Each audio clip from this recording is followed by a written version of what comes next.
Welcome back to another episode of the Educating the Reckless podcast with your host, Apollo P. And no better, Nina. You didn't say and. You always forget to say it. You're supposed to, you know what? Sometimes you're supposed to say and too, right? Sometimes you I've been saying it. Yeah, so you got it. That's you. You. So, Nina, how you been? Oh, I got a story for you. All right, man. Tell me the story, Nina. Tell the people the story. So, this weekend I went to the CNE, which was cool. I went with my cousin because she's going back to school in England this week. Like London, England? Yeah, I think just outside of London. And then on Sunday, so my friend is going to hate me for telling this story, but we're not going to say her name.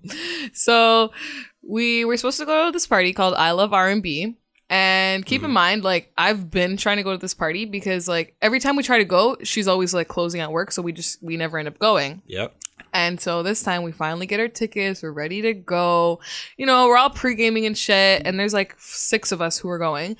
We're all pre-gaming and stuff. And then we're in the Uber downtown, like, you know, just getting ready and stuff. And then we had to stop the Uber when we got downtown. We didn't even get dropped off at the club. Luckily, actually, because that would have been, like, worse. Mm-hmm. But we got dropped off somewhere downtown because she was feeling really nauseous in the car.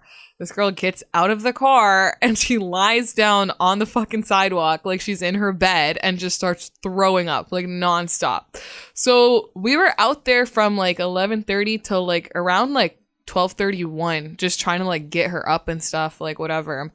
And then we were outside a hotel, so security was like, you guys need to call an ambulance. So then we called the ambulance. They took her to the hospital. We went to the hospital. I had on this dope ass fucking fit. It was comfortable. I looked fly as fuck.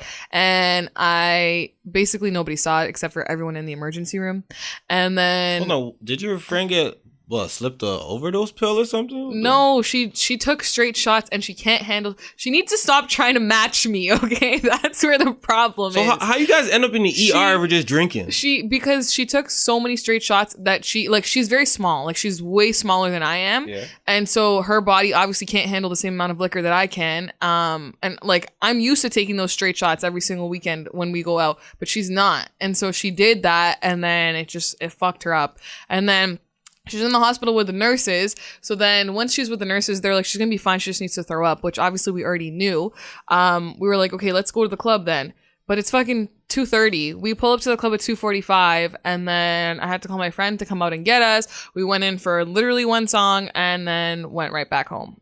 Picked her up from the hospital, got home at 5 a.m. And then, yeah. Yo, you really a terrible friend, to be honest with you. Why? Because if my friend is out here doing all of that, you can't leave him the ER. No. I'm staying with you. Bruh, it was a mutual decision between me and the 4 other... the 2, because at this point we'd lost 2. That couple went to the club. They because they don't know her, so they left and went to the club. And then it was me and the other couple, and then the girl who was also a nurse.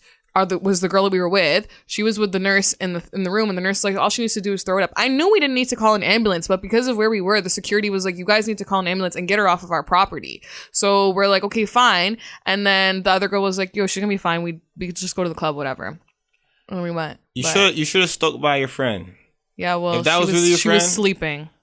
Stick by them. She was perfectly fine. Like, literally perfectly fine. Nah, if she was perfectly fine, she would have gone to the club. And she actually was even more upset that we didn't get to go. Like, she called me the next morning crying because she felt so bad. And I'm like, yo, it's not your fault. Like, we're happy you're alive. It's all your guys' fault because it's her fault. She can't drink. She don't know how to fucking drink. No. It's your fault. You should have still by her fight and go like, you know what? It's the thing's a dub. I'm going to stay with my friend, make sure she gets A-okay. What were we supposed to do? The nurse was with her. The nurses told us, first of all, we couldn't have more than one person in the room. They yelled at us at 4:00 in the morning when we came back. And they were like, you guys are too fucking loud. You need to go. Okay, exactly, so they wouldn't even let all of us there. What were we gonna do? Sit in the waiting room and do nothing? Yeah, exactly. No, you go like she was perfectly fine, so bro. Why did she go to the club? She was perfectly fine because she was throwing up. There was at no point did she have to get her stomach pumped. Nothing. She literally just needed to throw it up and go to sleep. That's it. That's what she did, and she was good. You know what most girls do when their friends throwing up crazy? What? They go like, you know what? Let's go. Let's leave. Let's go back to the crib. Make sure we were gonna, but she didn't want to because she's like, my mom is gonna find out, and she didn't want her mom to see her like that. We had to divert the whole like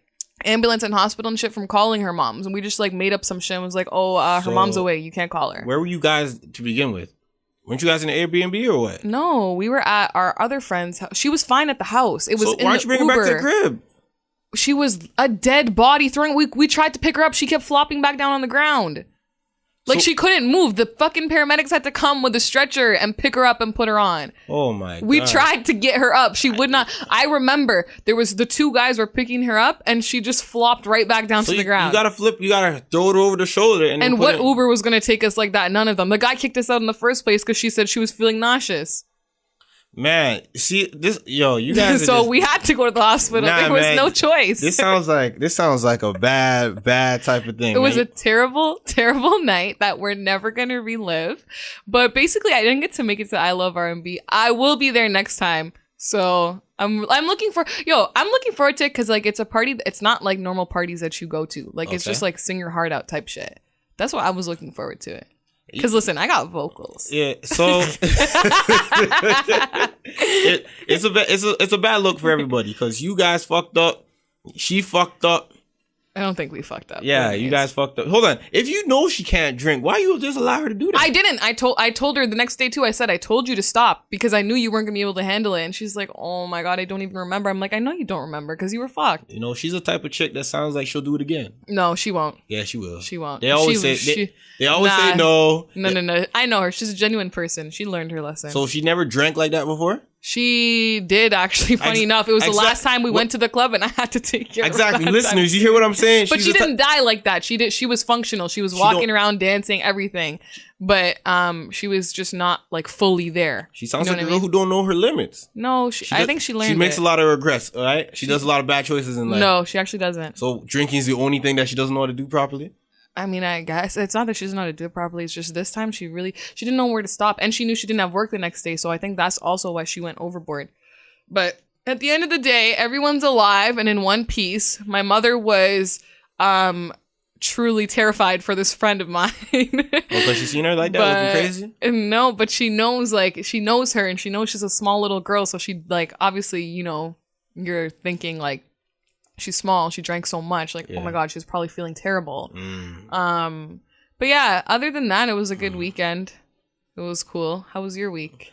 I was at the CNE all weekend doing stuff for the station. Yeah, just there working. Oh, like I said on my IG story, a lot of pretty girls out here in Toronto, man. But a lot of them have bad posture. Bad posture? Bad what posture. Do you mean? They just walk terrible. Like hunchback? Yeah, a little bit. Yeah, there's a lot of girls who have like tense backs and shit like that. Got T-backs and stuff, and they got hunchbacks. I mean, they just need to work out.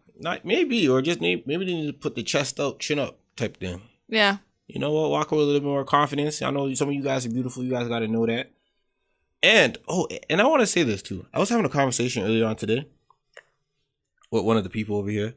And I'm like, we're having a conversation, and what happened? I was telling her about the show. Last week, we were talking about sucking on toes and things like that.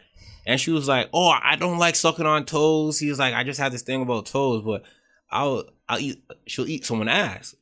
The girl said she'll eat ass. Like, by the way, this was spoken about, not on this podcast, on Apollo's show on Fridays, the 18th. Yeah. So the girl was talking about she'll eat ass. Like, I'm like, that's really gross. Okay. I'm like, all right. She was like, I don't even talk to a guy if he wouldn't let me eat his ass. She's being dead ass? Being dead ass.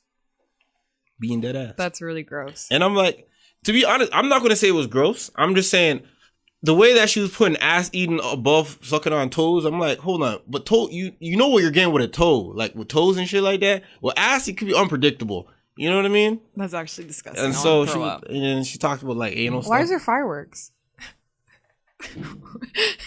Is it fireworks? Yes, right there. I can literally watching them go off. Look up, Apollo. I'm looking. Oh wow, there is fireworks. Look at this. Wait, it's not even Labor Day. It's the first day of school fireworks. Happy first day of school to everyone who's in school. Yes. And Apollo, I believe you owe me something. I don't owe you anything. I got my final grades in today. Got your transcripts? I passed. You passed everything? You got official grades? Yep. I didn't get to see it. Let me see it. Then I have to log in and shit. Log in. Why can't you just trust me? Nah, I don't trust you. I gotta see it. I gotta see it. I gotta see it myself. And so the girl was talking about like anal sex and stuff like that. I'm like, oh, cool. And I started thinking, right? These fireworks are annoying as fuck right now. I wonder if they can hear it. I don't know if they can hear it. Can they hear it? I think they can. I'll try it. You know, if you guys hear it, whatever. So she's talking about all that anal sex and stuff like that, and eating booty and things like that. And she even said that she put a dildo in some guy's ass before. What? And then I started to realize that maybe Do I know this girl? Yeah, you do. But I'm starting to think that I'm not as freaky as I thought I would be. You know what? I'm hearing all of this stuff like eating ass, putting dildos in someone else's ass. That's actually disgusting. And sucking on toes. And I'm like, you know what? My little hair tug during the morning. My little hair tug that I do during it. It's like, you know what? I ain't as freaky. I'm cool. And I'm like, you know what? Maybe and I was telling her, I told her there's regular, there's freaky, and then there's each their own. And then I'm like, yo, you at the each their own type of shit. I just wanted to say that. Okay, I'm looking at Nina's transcripts. Have you failed anything before? Nope, I told you that. All 5 years, nothing. Don't read my grades out loud. I'm not reading. All these ones I got. Stop. Let me see them. Let me see them. But wait, let me explain something to you. The P's are because those were when I was in Baltimore, so they don't consider you. They don't actually count towards your GPA. P's just pass. You got no bagger. Okay, you got one. All right, that was econ. Shut the fuck up. You got one D. Don't worry, I got a D plus in my point. Got mad B's and C's. I mean, it's cool. You got that. You got average. All right, so now what? You owe me something. Congratulations, Nina, on graduating from York University. Thank you. Round of applause. There we go. Put some respect on my fucking diploma. There we go. I respect it. About time. You know, you did a good job. I see that you finally graduated. Before it was some bullshit, but you know, your Instagram flexing for people. No. Yo, the fireworks are really going crazy. Does fireworks usually sound like that? I don't know. This sounds like it's like a drum, like coming out of a drum. Like it's a lot. I wonder who's doing it. Because those look like some big like York University type fireworks. But why? Wow, I don't know. Is it Frosh Week? I never knew Frosh Week was this lit. Frosh Week I went to Frosh and it was the worst decision of my life. Yo, Frosh Week this week, I was looking around. I'm like, yo, Frosh looks kind of lit this year. And I've never been to a single Frosh in my life. I've never been to orientation either. I went to York Frosh when I started here and it was the worst decision of my life. But I think that's because I commute, so it's different. This is a shit ton of fucking fireworks. Holy smokes. Okay. Wow. That was really distracting. Yeah, and that's all I really have. All right. About this weekend, the sexual conversation I had with someone. That's really interesting. Yeah, would you ever stick a dildo up a guy's ass? No, I don't. I would never even let a guy eat my ass. Like, that makes me nervous. A word. Like, really nervous. Word. Actually, you know what? Do whatever else. Just don't go there. You wouldn't eat ass? No, I wouldn't eat ass and I wouldn't let someone else eat my ass. See, I'm on the other spectrum. I'm gonna try at least everything once. That makes me really nervous. Even the first time someone like ate me out, I was nervous as fuck. You didn't feel like you shaved properly down there? No, it's just nerve-wracking. How's it nerve-wracking? I don't know. You're just like up close and personal. Like, it's nerve-wracking. Nina, let me ask you something. Do you have intercourse in the dark? And the light. I have like both. I'm not one of those where I'm like, okay, you can only be in the dark. Yeah, you know what? Like that. Them chicks, let me be honest with them chicks all you chicks that have sex in the dark, what's the word I want to use? Exclusively or whatever, recommended. Yeah. Like you do it all the time in the dark. Only in the dark. Only in the dark. Your pussy's fire wild. No, not fire wild. I fucked that all the way. Your pussy dangerous. Your pussy dangerous. All them chicks that have sex in dark, pussy is dangerous. You know why? Are you saying dangerous in a good way or dangerous a bad way? In a bad way? Because you don't know what you're getting yourself into. Yeah, because you don't know what it looks like. You don't know what it looks like. You don't know if she's having a breakout. You don't know if it's like... Oh my God! You don't know if it's like it's discharging something crazy. You know what? I can't... Never trust a bitch unless you fuck in the dark. No, you gotta fuck in the light. If I can't fuck you in the light, if that's too much for you, then I shouldn't be having sex with you. I'm gonna be honest with you. Because if we can't do it in the daylight, we can't do it in the morning, we can't do it with the lights busting down, then I can't be with you because I don't know what I'm getting myself into. I gotta know what the vagina looks like. I got to. Some guys don't like to look at the vagina. Some girls don't like when guys look at the vagina. I like to look at that just to know what I'm looking at. Just to know what I'm looking at. What I'm putting myself into. Because imagine me. It's like signing up for a credit card and not knowing the implication that comes with a credit card. You're just going in blatant like, yeah. I get money, but you don't know you have to pay it back. That's why I look at vagina. If I'm putting my penis in, I'm putting my life in there. So I gotta know at least what I'm doing. You know what I mean? Yeah. If it's I remember there's this one girl I had I was messing with back in the day. Her vagina looked a lot of razor bumps.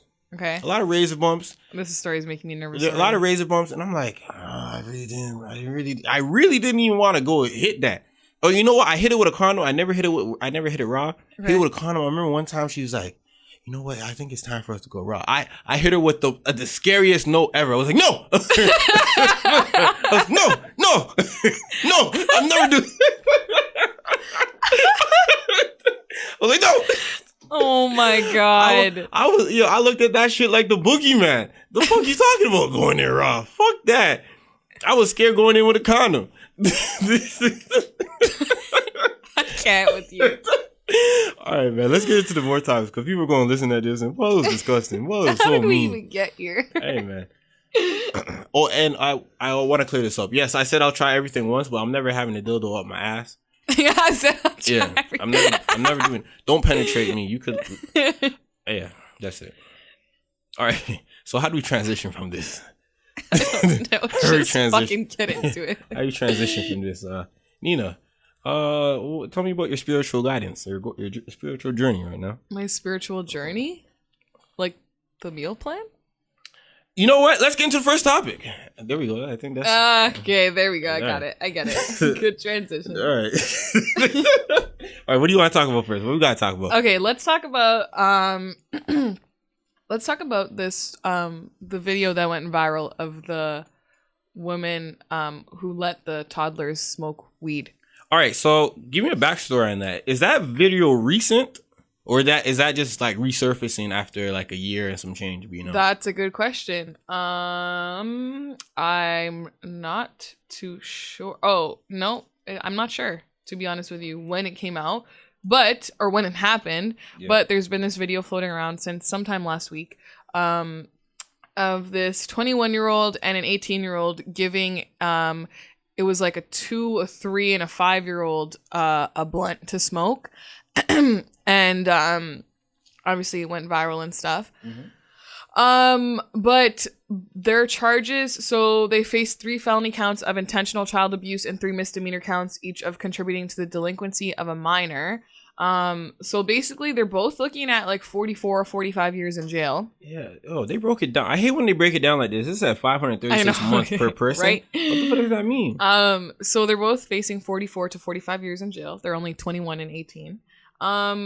What do you think that's too much time for what they did? To be honest, I want to say this first. Not every woman who bears a child has that innate nurturing nature. But do we even know if it was their kids or were they babysitting? Women, I swear, women are supposed to have this nurturing quality to them where they're able to take care of kids and not put them in harm's way. Just certain people are just irresponsible to a point where you would just give these children a fucking blunt on camera, post it online, and think it was funny. Yeah.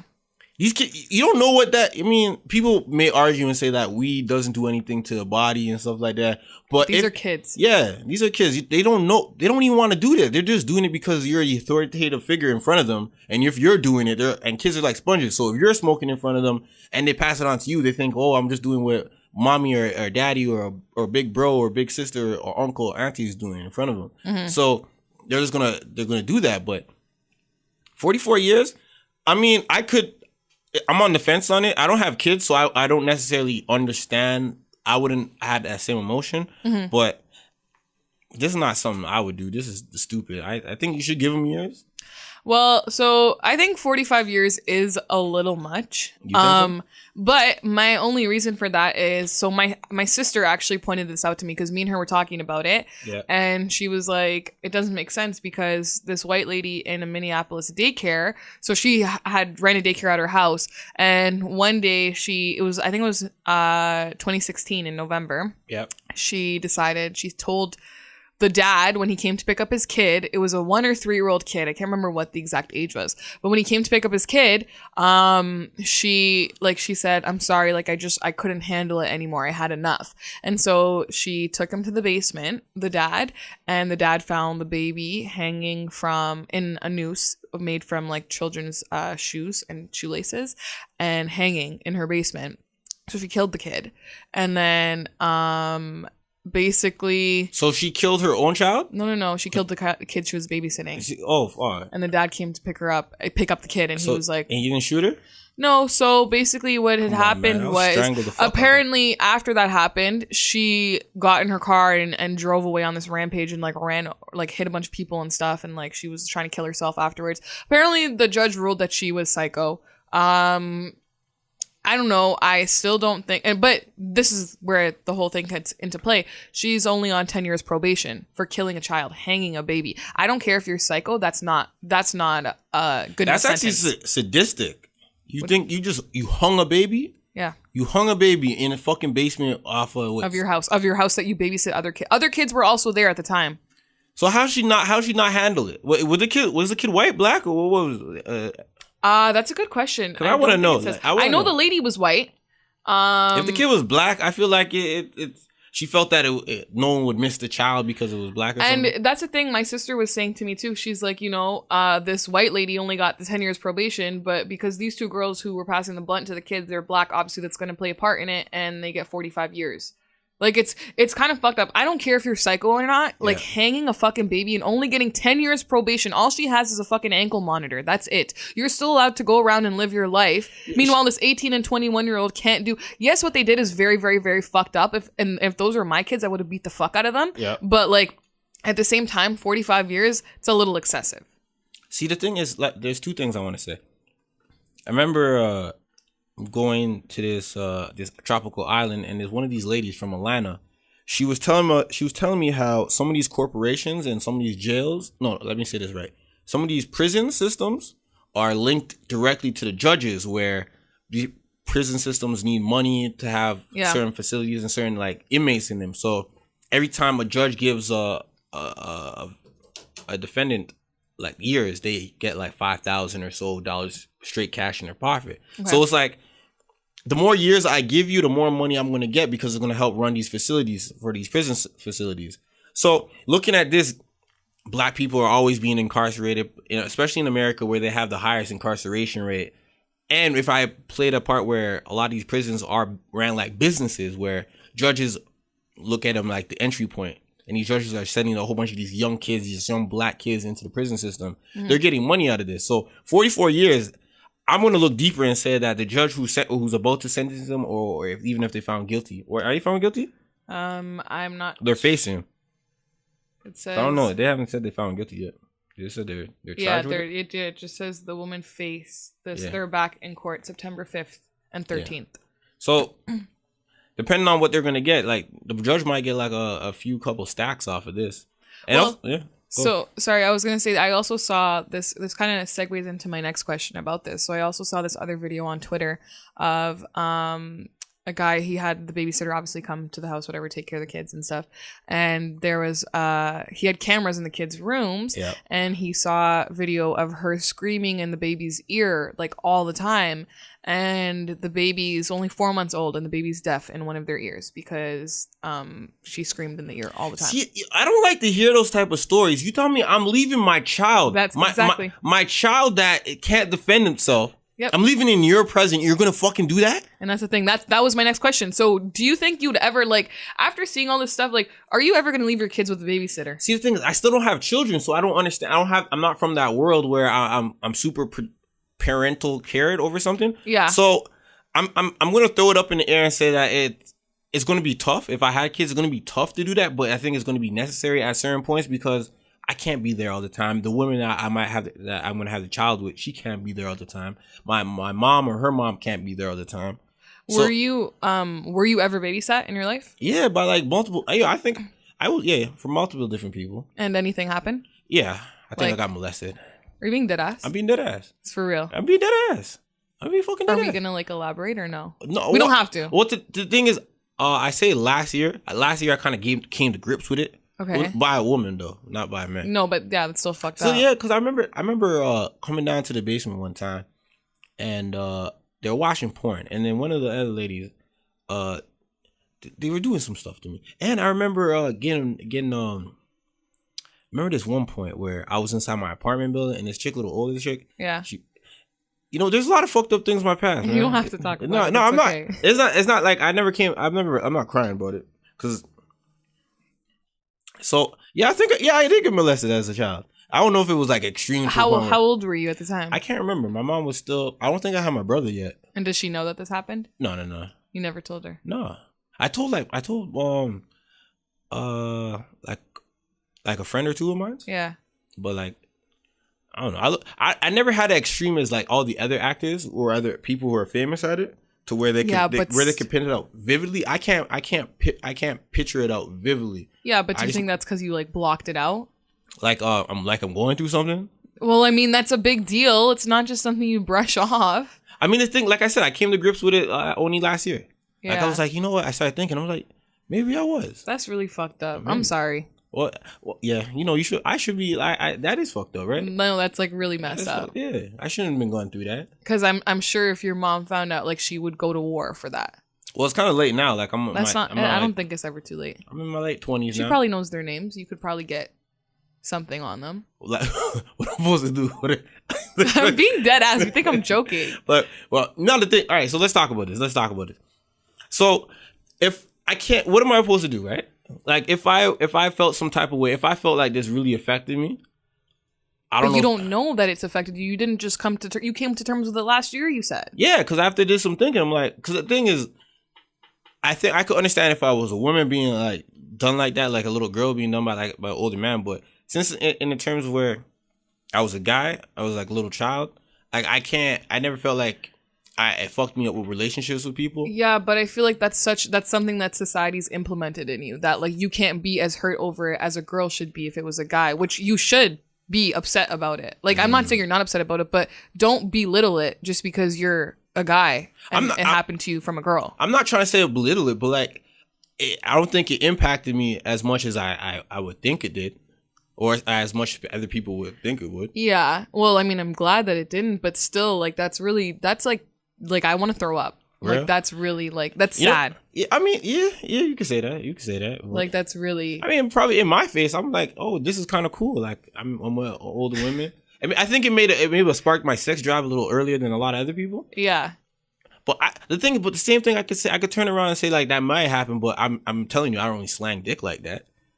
Yeah. So it's like, did it really affect me? Because I mean, I usually the byproduct or something like that happens is someone being overly sexual and always having multiple partners. I mean, not necessarily. Everyone deals with things in different ways.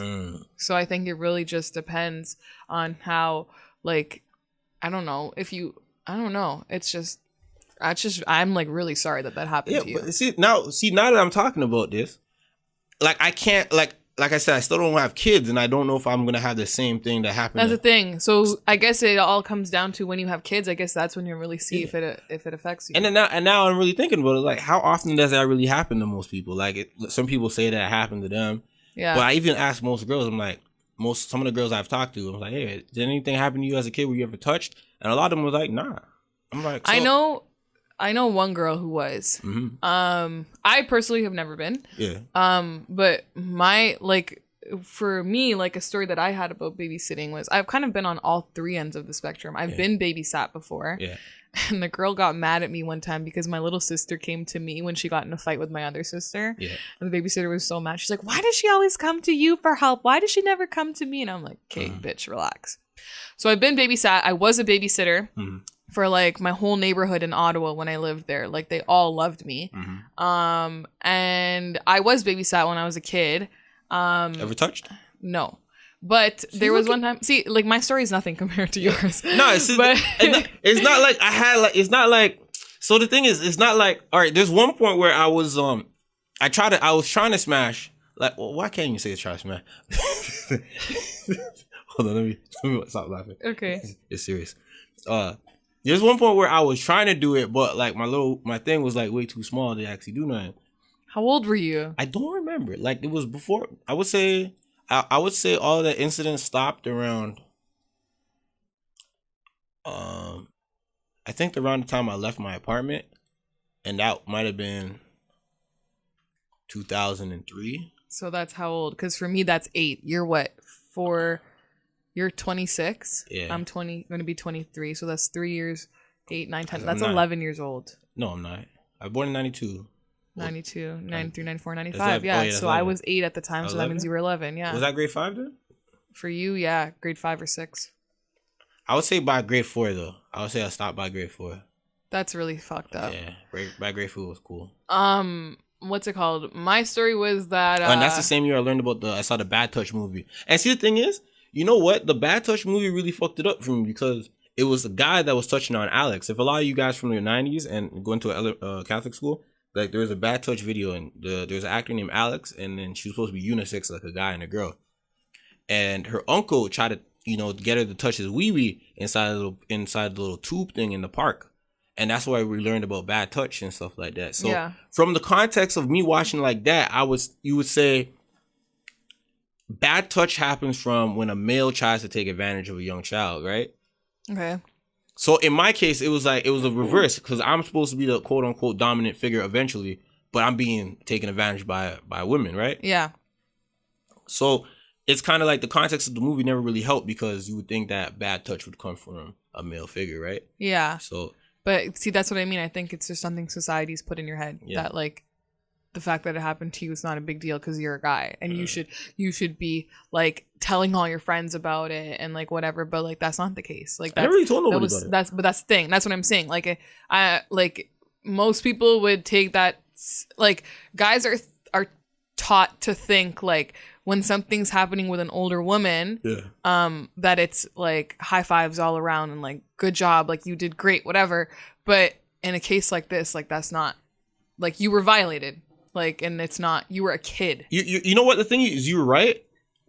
I can't argue that you're not right, but I guess my feelings towards it is like I don't feel like I was really violated. Maybe not now. Maybe if I really sat down and really thought about it. Yeah. Maybe when you have kids. Maybe when I have kids, I'll start to really. Maybe that's when it's gonna start to invade my life, and I'm gonna start getting paranoid and things like that. Yeah. But as of right now, no. When I was babysat, I remember. Well, I don't remember. My mother tells me about this all the time. I was playing in the kitchen, and the babysitter wasn't watching me, and I cut my finger with a can opener, like to the point where it was like shit was just hanging off. Like it wasn't, but she just wrapped a Band-Aid around it and my dad came to pick me up and she didn't tell him. So I'm crying the whole ride home and like she didn't tell him I hurt myself or anything. And then I'm crying the whole ride home and my dad's like trying to figure out what the hell's wrong with me. My mom sees it and she's like, you idiot. Like, do you not see the Band-Aid? And then I had to go to the hospital and get stitches. Was it that bad? Yeah. And I don't remember. I don't even know what finger it was or anything. Mm-hmm. But it's funny because me and my mom were talking about this like 2 days ago actually. And yeah, like after that, I was the only kid who was babysat. After that, she became a stay-at-home mom for like 8 to 10 years. And watched my younger sisters, not for that specific reason, but because we had the luxury, like luckily she had the luxury of being able to do so. But yeah, like it's just like that's a very minor thing, but it's like think about all the things that babysitters do that they don't tell your kids, and your kids are too young to be able to explain that. Because even that, I couldn't, obviously I was a baby, I couldn't tell my parents I cut my finger open with a can opener. So in your case, even think about the things you're unable to communicate as a child. Like that makes me really nervous, especially after hearing that. Like I know I was a good babysitter and I never did no whack shit like that, but not every babysitter is going to be like how I was. Exactly. So and the thing is, or let's go back to this. Like in the case of these two women, I don't know if they were their kids. Or I don't know because they were only 21 and 18. The girls were. Saw, baby. But in case of the women who hung the child, like if you do some shit like that, you got to be on papers. Like you got to be like the same way people are on the sex offender list. You got to be on like. Dude cannot be around children. Yeah. You know what I mean? Like can't be around children, or if you move into a certain area, you got to let people know that you are a convicted murderer of children. You can't be around children. You got to put, like, if it's not sexual predator type of list, you got to be on some type of list where you can't be around children because you are unstable. Yeah. Or they labeled her a psychosis. Yeah, so you got to go around and let people know that you are a mentally ill person and that people should. But you literally can't be like that's fucked. Because I look at it like this: we got to really take pride in like the future, which are the children. Yeah. So it takes a village to raise a child, right? You got to know who's going to be around the child at all times and what type of background history they have, because some people don't give no fucks about nobody, no kids, and they have no type of sympathy. They don't even, you know what I mean? If you're gonna be yelling at a kid's ear, we shouldn't be around no kids because you know kids are emotional and cry out. Exactly, it's fucked. When I have kids, I'm telling you, I'm literally leaving them with my mom, and that's it. Yeah. And my mom better have her ass retired by then, because that's what I'm doing. I used to get, my grandma watched me for like 6 months one time while we were living here, and my parents were both working. Man, I had a white babysitter. She was the most lovely babysitter. That was my babysitter. She was white, but she got jealous because nobody was trying to tell her about the arguments that were happening. She was the most lovely. I remember her name. Her name was Mabel. She was the most lovely babysitter I ever had. She would cook.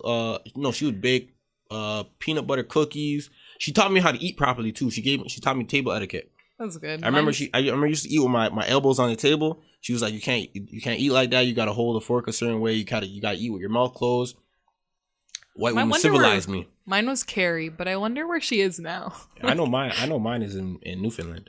I don't know where the hell mine was. That was in Ottawa, so. Yeah, word. All right, so let's get on to another topic. All right, so we talked. You know what? Let's talk about NBA Youngboy. Okay. And how he has herpes allegedly. Well, no, not allegedly. He even admitted. His mom admitted. His girlfriend, his ex-girlfriend admitted it. So NBA Youngboy said he got herpes. They apparently don't know where it came from. He mentioned it in one of his songs. I forget which songs though. I listened to the project. He said that he has herpes. And then his mom was on live. There's a lot of stuff that I don't know if I put it on the docket. No, you didn't. So just explain it. Yeah. So his mom was on live a few days ago, and she was reading a comment from one of the people on live, because you know how you can read stuff and like that. And she was like, someone wrote NBA Youngboy has herpes, facts. And she was like, she went on a tangent. What if he has it? Facts. It doesn't matter. Facts. Are you gonna die from it? No, facts. And then I was like, damn, why should mom just air this shit out? I mean, and then his ex-girlfriend went on live and was like, let's talk about it, blah, blah, blah. And he was like, yeah, whatever he has, I have that too. It's in my blood. Does it to stop my everyday lifestyle? No. Do I know that I have it? No. Because herpes is a breakout type of thing. Like, you can have herpes and never have a breakout. Yeah, it's like having a cold sore on your penis or vagina. Yeah, and it's terrible. But my thing is, the track that he admitted that he had herpes was "Can't Be Saved."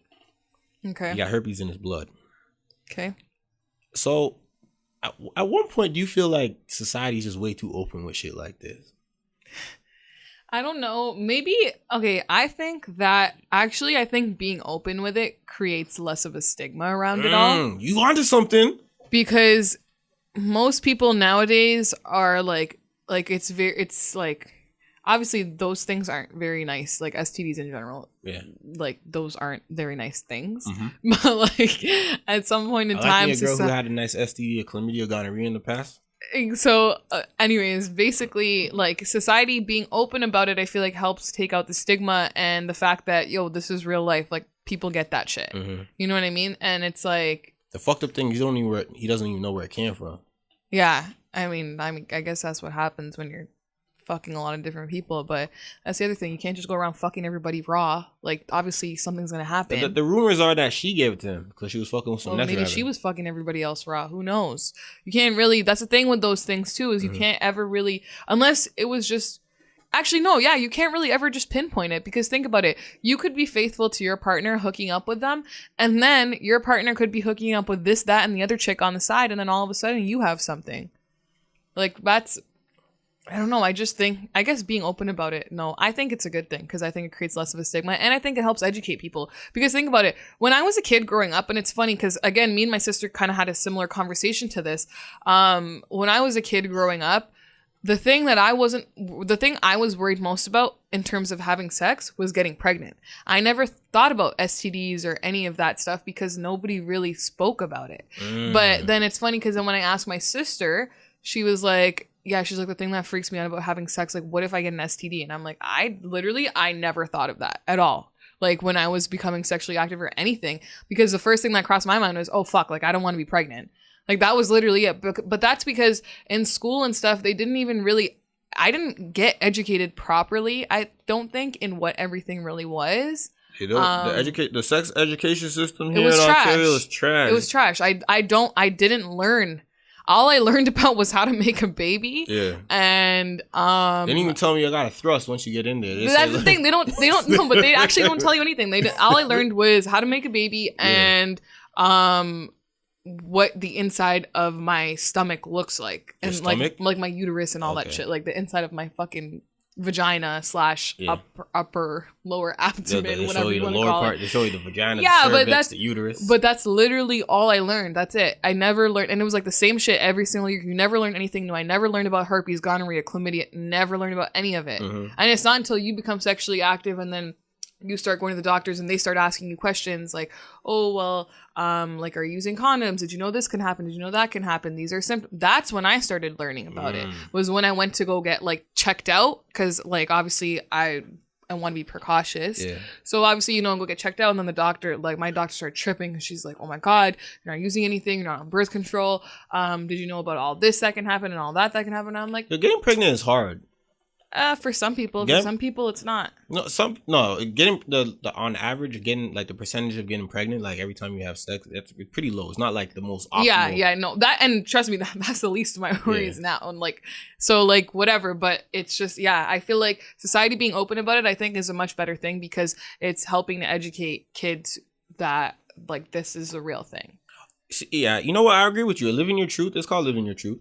Yeah. Like if you had STDs, and I respect like a lot of people who've come out and said that I've had an STD before in the past. And they've gotten over that hump, and they're like, yeah, I'm able to talk about it freely and openly because you know what that does? It educates other people. It's like, oh yeah, I had something. I had chlamydia, or I had gonorrhea, or I have herpes, I have HIV, AIDS. Yeah. I had crabs, I had syphilis, I had trichinosis, or whatever the shit is. I think I know what you're talking about. Trichomaniasis or something like that. I don't know. I think I named all of them. Right? That's all of them, right? Or HPV, warts and shit like that. There's a lot. Yeah, there's a lot. There's a lot. So the thing is, when I learned about AIDS, I think I learned about AIDS in the 4th grade or the 3rd grade. Yeah. I didn't know what the hell AIDS was. They made us do a pop quiz on it, and it was like, "Can you get AIDS if you share popsicles and shit like that?" Yeah, I was like, "Yes." And then we took the quiz. After we took the quiz, we broke it down. I was like, "No, you can't get AIDS like that. You can't get AIDS like that." But I think the 90s was like a weird. Early 2000s and 90s was a weird time. Yeah. Now that you mention it, like we learned about HIV. AIDS? Yeah, early. That was it. Yeah, I learned about it because I didn't even know you could get it from like it was a gay at that time it was a gay disease type of thing. It was classified as a gay disease. Yes, I remember. Let me clear that up because you would say like people who have it were like, yo, you fucking guys and type of shit, but the education around it wasn't that well known. And when I started to learn about STDs more and more is like when I started to like have sex. That too, when I started having sex, and also inside school and also outside of school. Yeah. Because I didn't know, I think around my time when I was taking phys ed and stuff like that, you would learn stuff about it, but it was never to a point where like I really understood it until I took some biology class where I learned about AIDS and how it like stays dormant inside the cells and shit like that. And some other thing. See, I never took I took bio in grade 11. We didn't learn about that stuff. But because it's a virus. They told me to drop it down as like a virus. Yeah, and then I dropped it in grade 12. Oh shit. Science and math just aren't for me. But I'm glad I learned it because let me drop a story. Yeah. So the first time I ever got tested, I was scared as hell. I was like, you know what? I was at that time where it was like, all right, after I caught like 10 bodies, I'm like, you waited that long? I literally go after every single body. Oh, for real? Like I'm paranoid. Oh, for real? Like I get nervous. See, I'm like that now. But like after I caught 10 bodies, I was like, you know what? Let me just see what I'm hitting for. Let me see what this is hitting for. And then I told myself, yo, after this, I'm gonna find myself a girlfriend. I was like, I want next girl I smash is gonna be my girlfriend, and she gonna get me clean and all of that. Because in the back of my mind, I'm like, yo, how am I supposed to move forward if I got an STD, man? Yeah. How am I supposed to let my kids know that I wasn't clean? No, but some of the things, like some stuff that my doctor told me too, is with certain STDs, like if you sit with them for girls, you sit with them for so long. I can't remember which ones it was that she told me, but she was like, it can scar your fallopian tubes. So it can cause issues when it comes to you having kids. And I think that's another thing that's a really big thing that should be known to a lot of people. I don't think a lot of people know that can happen, and then it can punching. Yeah, we're punching in right now. We're interrupted. We were very interrupted. And you know what we were saying? So, no, anyways, what I'm saying, so basically what I'm trying to get at is I think being open about it is really good because, like I was saying, I didn't start learning about this stuff realistically. Like, I think I learned about, it was HIV, AIDS, and crabs. That's what we learned about in school. That was it. AIDS, I never wanted to get AIDS because I know that shit was going to be with you forever. And it was also the most talked about shit ever. Yeah. See, we didn't even emphasize it that much. I just knew that AIDS is the one that could kill you. Mm-hmm. Oh, yeah, it does. But, hold on, before you go any further, let me finish my story. So, after I caught the 10 bodies and went to go get tested, I was like, you know what the fucked up thing? I went to go get tested in Vancouver because I was in Vancouver at the time. I know, it's crazy, right? I decided to make sure my life is better in a different province. And the fucked up thing about it, Vancouver had like a high STD rate. And I'm like, I didn't smash anyone out in Vancouver. Yeah, I'm like, damn. I'm like, what the fuck? I don't know. And the thing is, the worst thing would be I'll be a statistic. I can't even say. Did I say it right? Be a statistic. You said sadistic. Yeah, I'll be a stat. I'll be a stat out there. It's one of the numbers. And so I went to go do it. And then I had the nurse look at my joint. Make sure everything was copacetic down there. She was like, everything's looking nice. Everything's looking clean. I'm like, all right, go piss in the club. They go draw blood from me. And I get back my results. It took 2 weeks or something. Really? That long? 2 weeks. It was 2 weeks. My place usually takes like 3-4 days. Hey, man. My place didn't. It's maybe because it was Vancouver. Yeah, my shit. It was free. I went to a free clinic. Thank God for free. I don't know why the hell did I go to a free clinic when we have healthcare over here? But I don't know. You're fucking weird. Yeah. Like, just go to a normal doctor. Yeah, I could have, but I didn't. So I went to the free clinic. 2 weeks, the worst 2 weeks of my life. Let me tell you, I remembered every chick I smashed up to that point. I hit them in the DMs and the message inboxes. Oh my God, like, I was that guy. I was like, yo, you got tested every time after we did our thing? And it was like, some chick didn't hit me back. You were smashing all of them raw? No. I'm just saying, like, after that point, even if you have a condom, you still don't know. You're still scared because it's like, I don't care. Even if the shit breaks just the smallest little bit, as soon as your skin hits it, you're done. Yeah, there's been times where I was wearing a condom and a girl said, "Yeah, I missed my period." And I'm like, "What the fuck?" Yeah. And I was like, "Hold on, how's that even happen? Nothing fell out." Yeah. Like, I was that guy. I was paranoid, but I hit them all back. I'm like, "Yo, so after we did our thing, like, did you get tested? Like, what was the results and stuff like that?" Some chicks hit me back. Was like, "Yeah, right after I just went to go test it." Another chick didn't even hit me back. So other chicks was like, "Yeah, I did and did." So I was that guy. I was following up, like, just making sure you clean, I'm clean, your chick clean, and all of that. I remember even messing with this one chick. I didn't even know because my friend's girlfriend at the time, she set me up with her cousin, and after maybe like 2 or 3 years after that whole incident happened, she comes to me and was like, my cousin, she had like STDs a couple times and she had abortions and shit like that. Oh my God. So I'm like, hold on, you set me up with a chick that was out here burning dudes? Because I remember that same girl, she told me something. She was like, oh, this guy, I got a message from this guy saying that he has an STD and I gotta go in for a report, and they wanted me to list all the people that I had sex with, and I put like fake numbers. I'm like, at the time I was naive. I was they make you give numbers? Apparently. I don't know. Shit. I've never had an STD, so I wouldn't know the procedure to go through. Yeah. If I got caught, if I had someone who had a report to. So she was telling me all of this. I'm like, oh shit, that dude just wild. He's giving out girls wild, crazy herpes and shit. Like, I think it was herpes at the time, or it could have been something else. So I'm here. I ended up smashing the chick. I had a condom on, but I'm looking at her friend, like my friend's girlfriend. I'm like, yo, you really set me up with that scatel. You really, like, that shit could have fucked me up. Because imagine if I was fucking with her for a long period of time and shit went left and I'm here herpes out. Yeah. Like, you set that up. And it's like, I didn't know she was moving like that. Yeah, you did. Yeah, you did, bitch. Yeah, you did.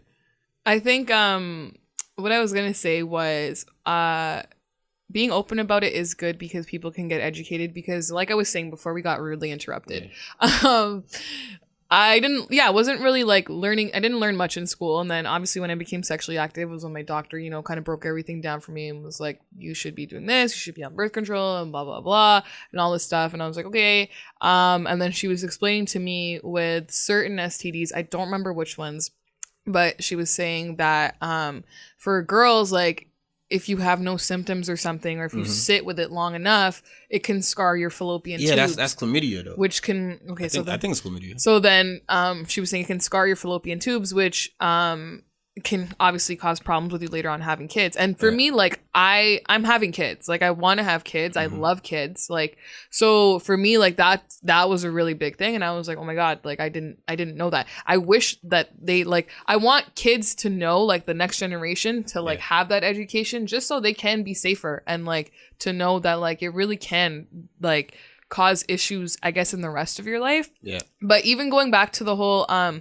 literally get tested after every single body. And I guess that, in a sense, would make it easier if I was to catch something to be able to pinpoint it, because I don't be fucking more than one person at the same time. That shit's wild to me. That's smart, because I remember this one girl, she only fucks, no, let me just say this right. Every time she's about to switch a dude or say something like a relationship, and she gotta wait till her period comes, so she knows that a new cycle.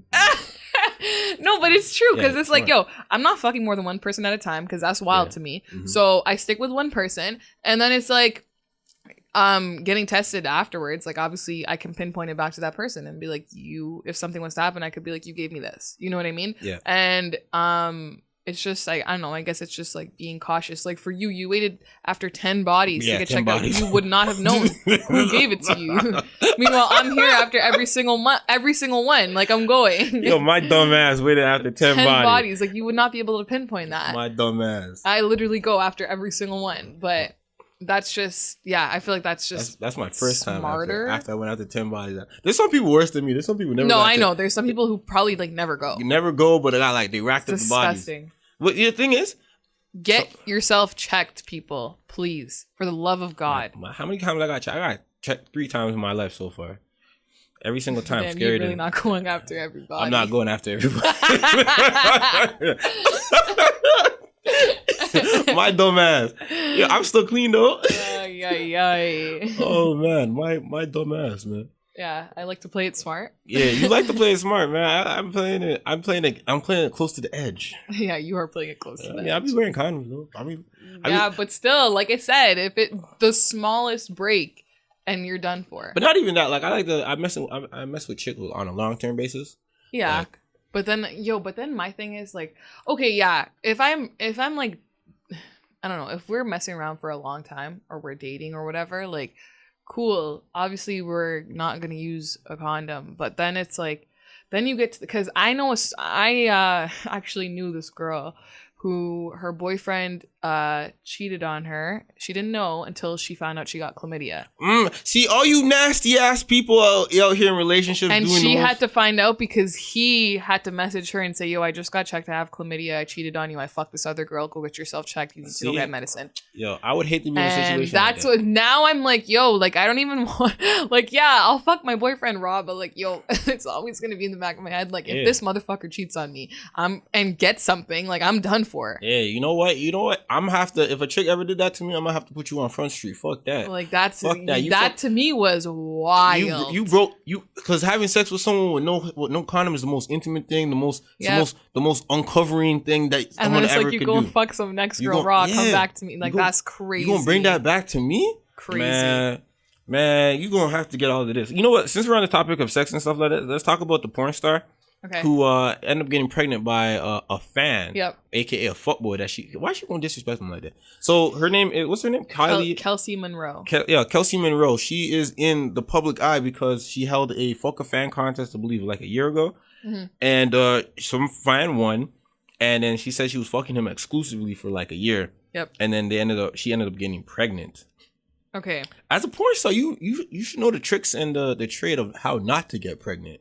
With all this dick you out here slinging and having. Yeah, it's this thing called birth control. Birth control, and you just kind of, like, I swear there's porn where, like, girls come inside them and then they sit over and they watch it, like, poop it out.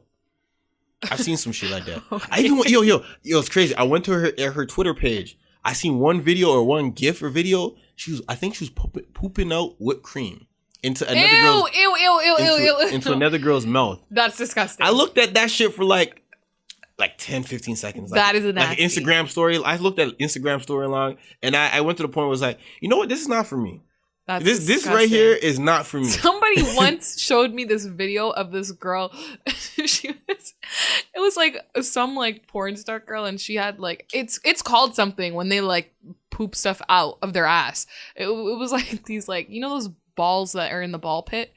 It's just like a shit ton of those coming out. What the fuck? Yo, the human body is amazing. So wild.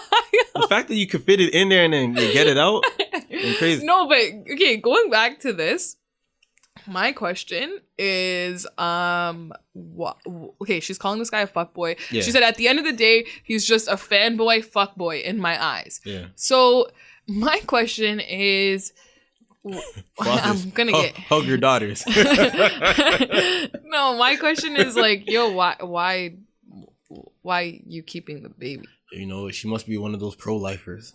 I mean, yeah, but like, yo, like, and it's like, you, like, okay, also the weird thing to me about this is usually the roles are reversed. Usually it's a celebrity will get a normal person pregnant, and the normal person will obviously want to keep the baby to get money.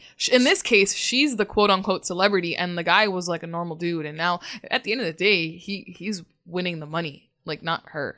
What is she getting out of this? A kid. Porn stars don't make that much money all the time. Like, I know, but I'm saying like like in this case, he's the breadwinner. She's the breadwinner. I mean, she's the breadwinner. You know what I mean? But like he's gonna be the one who's like benefiting financially. I don't think so. He might actually have his own money or his own enough. He might have enough money to where she doesn't need to support him, because that's how it works most times. If a woman's making a certain amount of money, you don't necessarily need to give her money for shit like that. And she might even have possession over the kid. What's it called? Custody. Let me say that. Custody over the kid. Do you think porn stars ever get tired of having sex? No. I think porn stars, they have a desire to have a lot of sex. I remember hearing a Brian Pumper say that he would have sex with like multiple times a day. And then after having sex with multiple times, he would go off and jack off and some shit. Like you just have that sex drive. Even like females, like I remember, what's her name? Skin Diamond. She said she had like a lust for like sex all the time.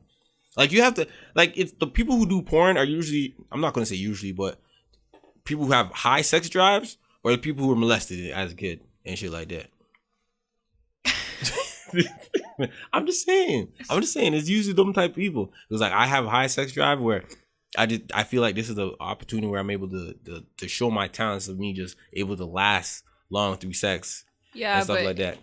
And or the people who just feel like this is what they have to do. You know, I actually heard this nasty. Somebody told me this, and I wanted to throw up. I don't know if it's true because like I don't watch porn, and I'm not a porn star. So, but I heard this story that apparently it was like some documentary, and that the porn star was saying when they're on their periods, obviously they still have to like work. Oh yeah, they put the tampon up in there. Not a tampon, it's like a makeup sponge, a beauty blender. I don't know if you know what that is, but the makeup sponge that girls use to apply makeup on their face. It's literally, it's in the shape of a teardrop, and it's a sponge, the whole thing. It's probably like maybe this big. Shape of a teardrop. And yeah, that's my best way I can explain it to you. Google beauty blender if you guys don't know what it looks like. I know the girls do, but anyway, so they shove it up their vagina, and one girl said she forgot to take it out, and when she took it out, like after a couple of weeks, it smelled like a dead body. Yeah, because it's like blood and iron and flesh and shit like that. Hold on, yo, how do you? No. See, the thing is, I think I need a lot of you girls. I need all you girls to get comfortable with your vagina, okay? Because there's no point in time where you should be able to not look at your vagina, not feel your vagina, and forget that you put something up there. There's no point in time you should start forgetting things that you put in your vagina. Exactly. Get more comfortable with your vagina. Stop. If you're uncomfortable with your vagina, what the fuck you doing? Get comfortable with yourself. You know, one of my biggest fears. What's that? Is when I'm drunk. Because you know sometimes I'll be blacking out. Yeah. Like I don't really. I'm functional, but I just don't remember the night. One of my biggest fears is when I'm on my period. Yep. If I forgot to take out my tampon before, like the night before, like I always panic the next morning when I wake up. Like, fuck, did I take it out? Like, what if it got lost like having a tampon in your whole day is not going to smell like a dead body, is it? No, but you can't keep a tampon in for more than 8 hours because you'll get toxic shock syndrome, which is one girl lost her leg because of it. Like, I don't know how exactly it affects you, but it can kill you. Damn, yeah. Some people have died from it. Yeah, so change your tampon often, please. So, how are we going to end this Kelsey Monroe pregnant by a fan thing? Is she's a dumbass, or is she? Yeah, she's a dumbass because why? Like, she's salty about him. She obviously doesn't like him, but she was fucking him for a year, and now all of a sudden he's a fuckboy, and she's still having his kid. Yeah, so the fan won in this case. She looked like she lost, like most girls do. Most girls take the L. Even if they're winning, they still take the L. I disagree. No, most girls, even when this one, yes. At the end, no, stop it. It's like at the end of the day, when some women get the baller that have the kids by, they hate the shit out of that guy. Yeah, you still lose because you can't go for someone because of their status. Yeah, you still lose. Yes, I know this is coming from the girl who says she's gonna marry an NBA player, but I know that. I know. You know what? I feel like the woman who got pregnant by Chris Brown hates the shit out of Chris Brown. Oh yeah, hates probably. the shit out of Chris Brown and looks at his child, and you gotta look at it like that. You gotta like there's a part of you that dislike the child because you see a little bit of Chris Brown in it. See, and that's crazy.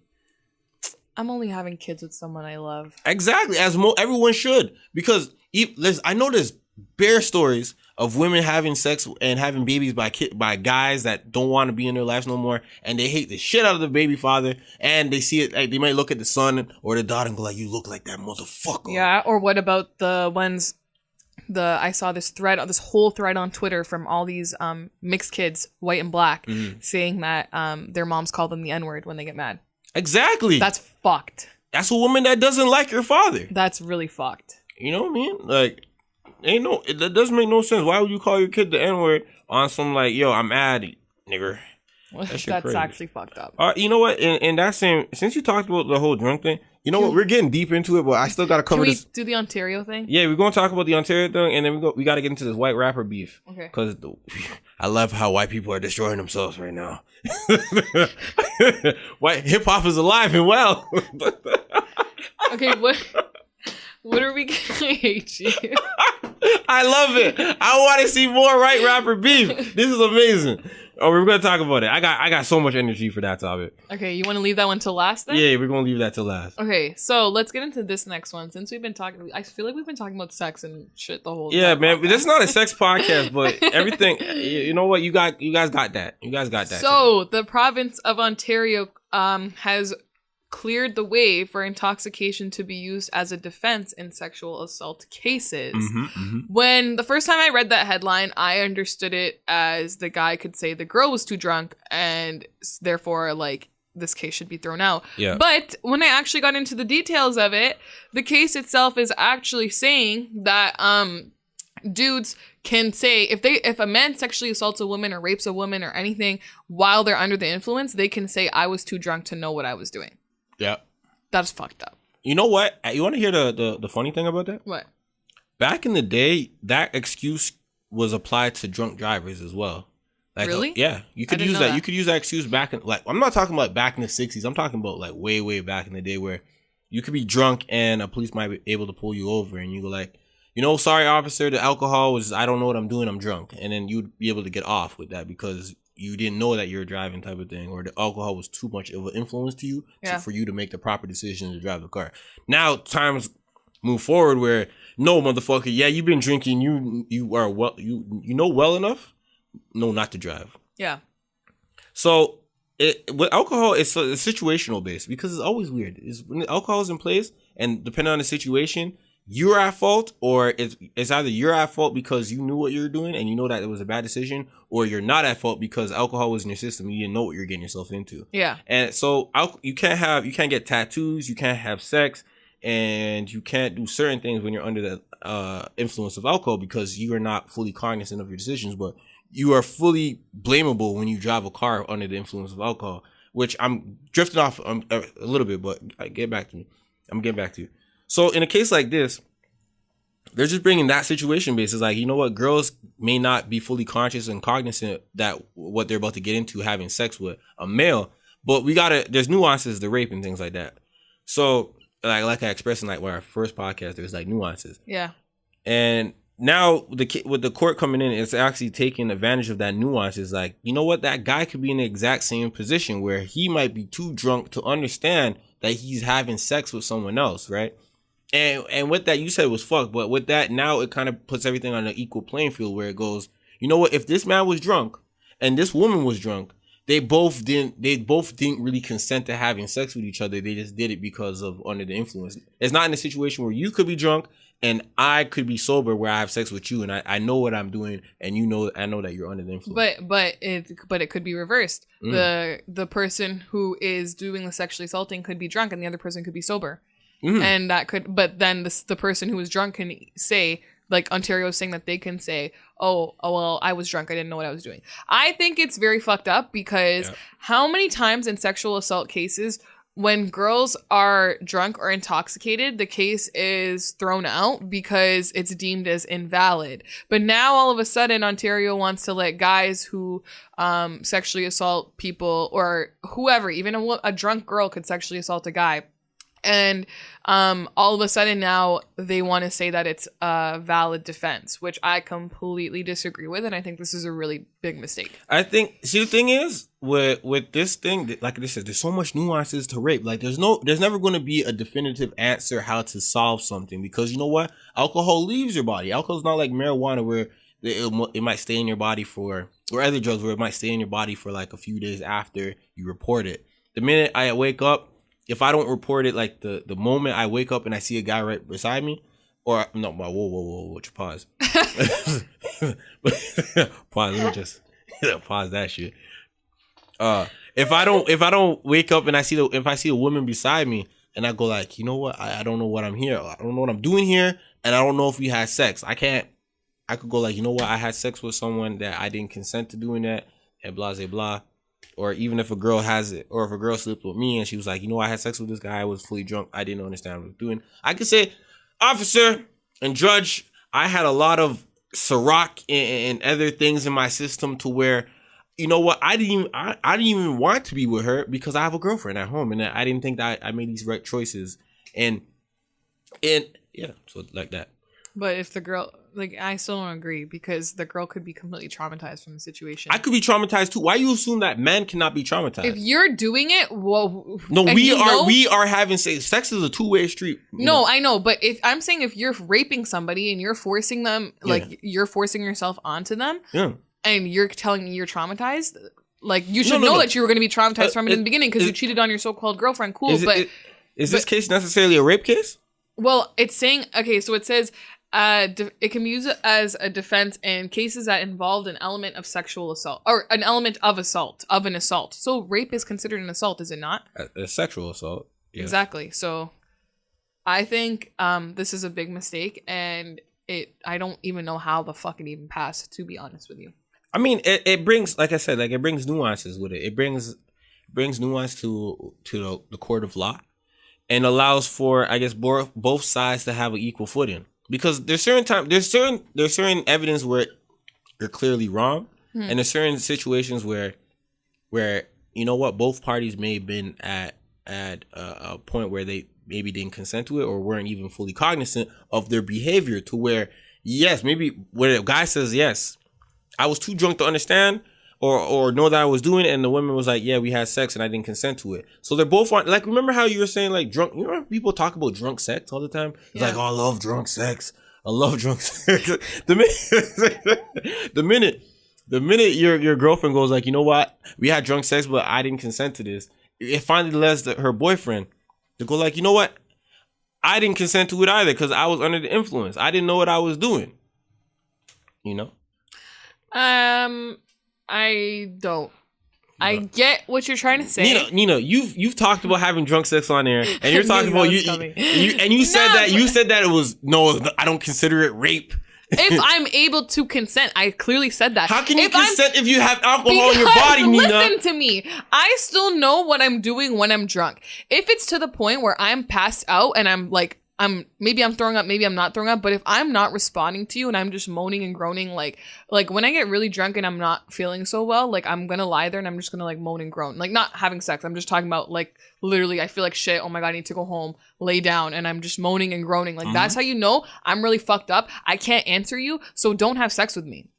But if we're both drunk and I'm like fully functional and I'm giving you full sentences and I'm talking to you when we're having a conversation and I'm telling you, yes, I want to have sex with you, then I don't consider that rape.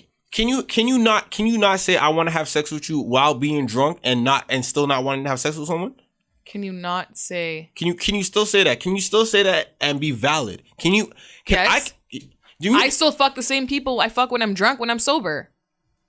What does that mean? Anything? I mean, that's like people could say that in the court of law. It's like, yo, she fucked me while I was sober, and so her being drunk that doesn't mean anything. But people go like, know what? That's not an excuse.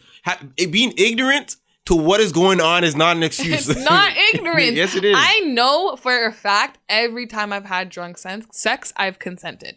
And it's never been the times the court of law would say no. All those times you had sex while under the influence, you did not fully consent. The times I've been passed out, obviously I did not have sex. But if somebody was to have sex with me while I'm passed out like that, that's fuck. Yes, that's rape. That's clear cut rape. That's clear cut. But you know what the nuance is you have your motor skills, you're able to talk still, but you still have alcohol in your system to the point where it's like, yes, I said I wanted to have sex with you while I was drunk, but I remember the whole night clearly. But the whole saying with alcohol is it brings out your inhibitions. So yes, you probably would want to have sex with him while you're sober, but while you're drunk, you're like, yes, I want to fuck you. But in the court of law, that excuse, you saying that, or a guy saying that, you know what?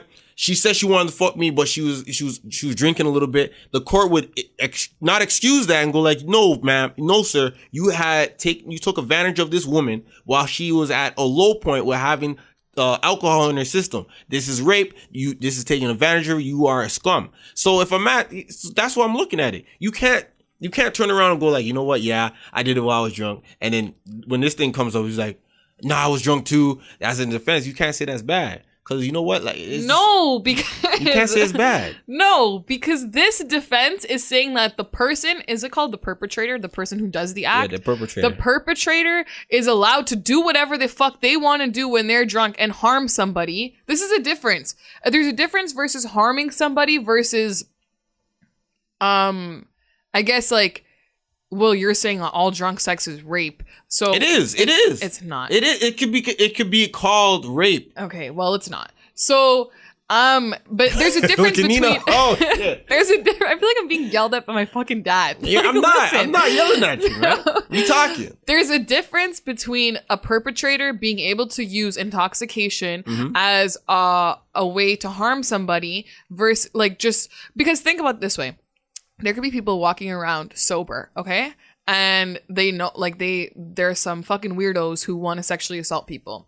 And then now that this has happened, they're like, oh, now all I gotta do is just get drunk and I can do what I wanted to do while I was sober and I can get away with it.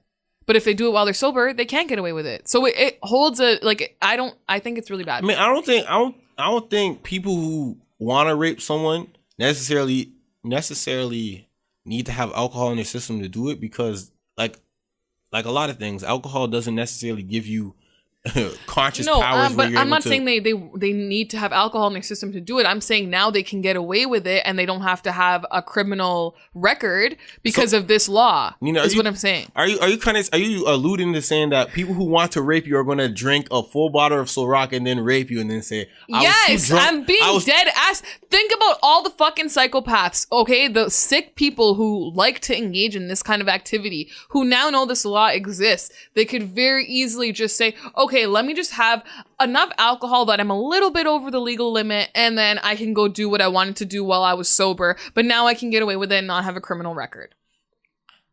Yeah, that's what I thought. Nina, that is a fucking crazy conspiracy that you have. How? Yo, you guys, seriously? Like, this is not a crazy... This is common sense. Anybody who knows they can get away with something like that after a law like this passes, obviously they're gonna fucking take the chance and do it. Having alcohol you really have enough faith in everybody and all these psychopaths in the world to think that they're going to be nice enough to just say, oh, you know what, I'll just stay sober and do it. No. Alcohol doesn't focus you. It doesn't hone your skills. I'm not saying that it does. But I'm saying you're going to try to rape someone. You're going to try to take advantage of someone while yourself is not at 100%. That doesn't make any sense to me. It does because you can use it as your excuse to not have a criminal record. You wanted to do this while you were sober. You wanted to rape this person while you were sober. Mm-hmm. You know if you do it while you're sober, you're going to get convicted. You're going to get charged. You're going to get put on a list, whatever. Okay? But now that this law has passed, you know, okay, I can just drink alcohol. I can do exactly what I wanted to do while I was sober. And guess what? I can get away with it scot-free. That's like No, that doesn't make any sense. Yes, that makes total sense. You guys, seriously, let me know if this makes sense. This makes total sense. It doesn't make any sense. It makes total sense. You're gonna so it's like basically cutting off your nose to spite your face. I'm gonna rape, but I gotta do it drunk. That doesn't. But it does when it comes into the court of law and having a criminal record. If they know they can get away with it and the whole thing just gets erased and it doesn't exist anymore because they had alcohol in their system, they're going to do it. If they know while they do it when they're sober that they can't get away with it and the case is going to go on and they're going to get charged and all this shit, they're not going to do it. So if you know that Ontario is letting people do this stuff with alcohol in their system, you're going to do it, which is exactly why I think it's fucked up, because it's giving these psychopaths a leeway into being able to do this stuff and have it being deemed as acceptable. That's what I think. You know what, Nina? We're going to agree to disagree. Yeah, that's exactly what we're going to do, because what you're saying is like, it sounds hot. It sounds hot, but in practicality, it doesn't work out right. All right, so let's talk about this white rapper beef. Okay. All right, shall we give the people a rundown or?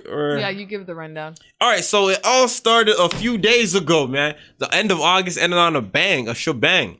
So it all started with MGK. Oh, am I saying this? Yeah, Machine Gun Kelly went to Funk Flex. He did a freestyle. He sent some shots at G-Eazy. The same day the freestyle came out, I believe, the Eminem Kamikaze album came out, and Eminem sent some shots at MGK. So this all kind of stems from MGK basically tweeting about Eminem's daughter back in 2012. I guess he said something about Eminem's daughter, saying that she looked beautiful and shit like that. And it took Eminem 6 years to finally respond on record.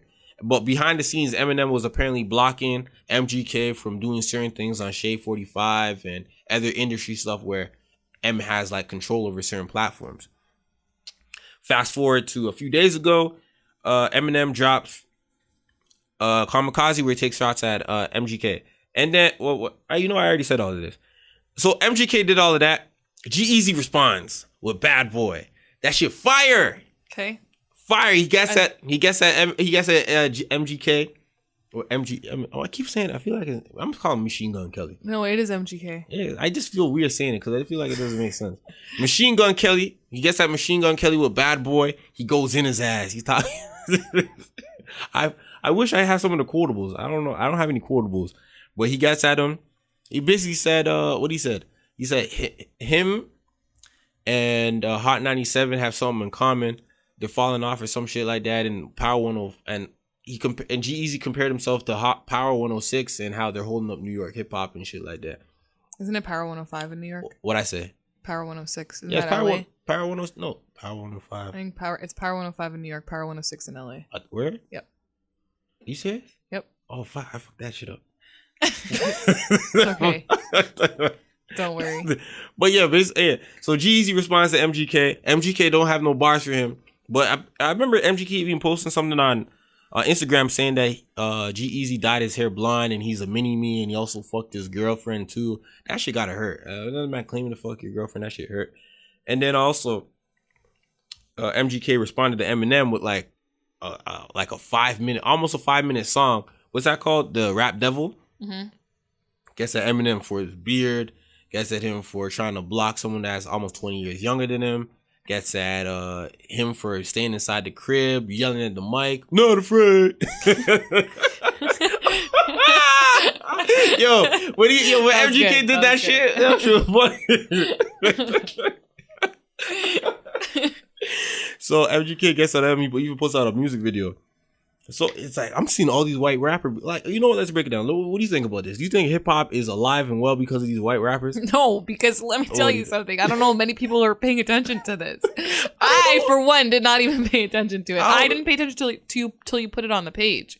And I was like, cool, great. Like, I don't care. I am promoting this dumb shit ever. I want this to go far. I just think it's funny. Like, it's just stupid.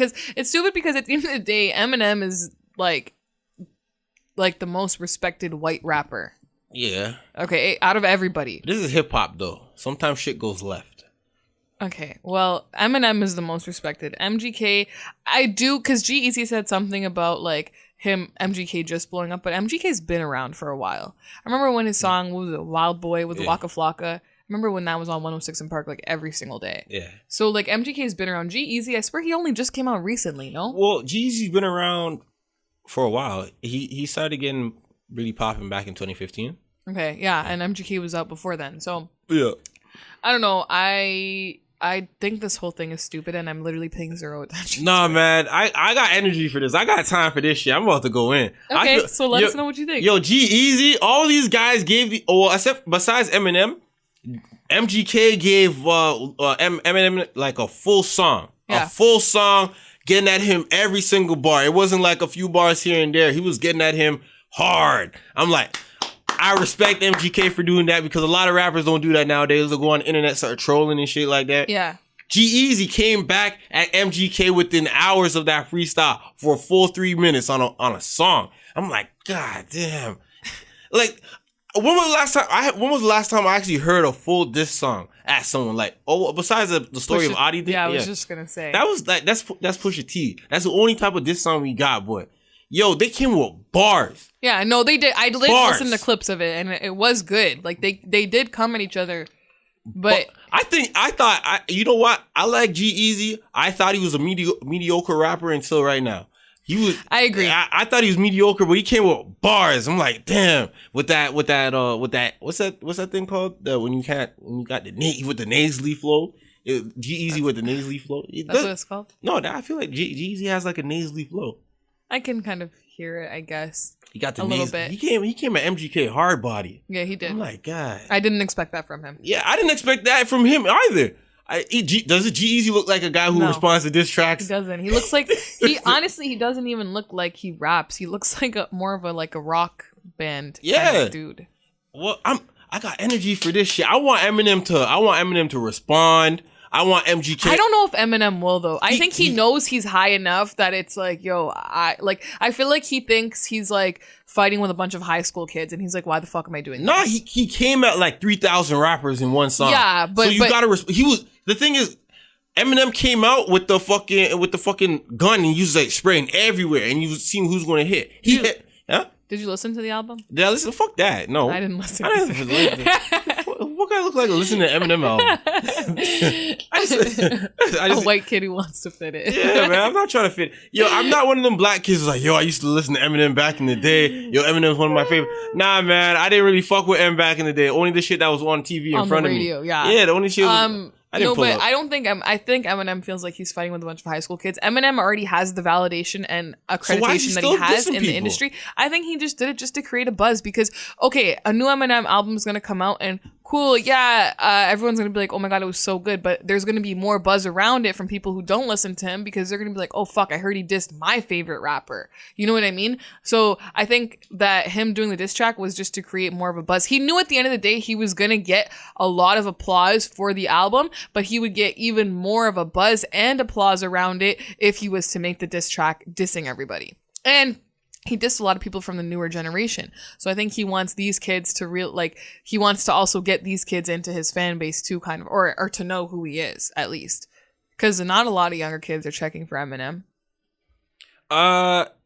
Like younger, I'm talking the ones who are just starting like grade 9 or something. A lot of people who love Eminem are like in their late 20s, 30s and stuff like that. When Eminem was really coming out, being really controversial and things like that.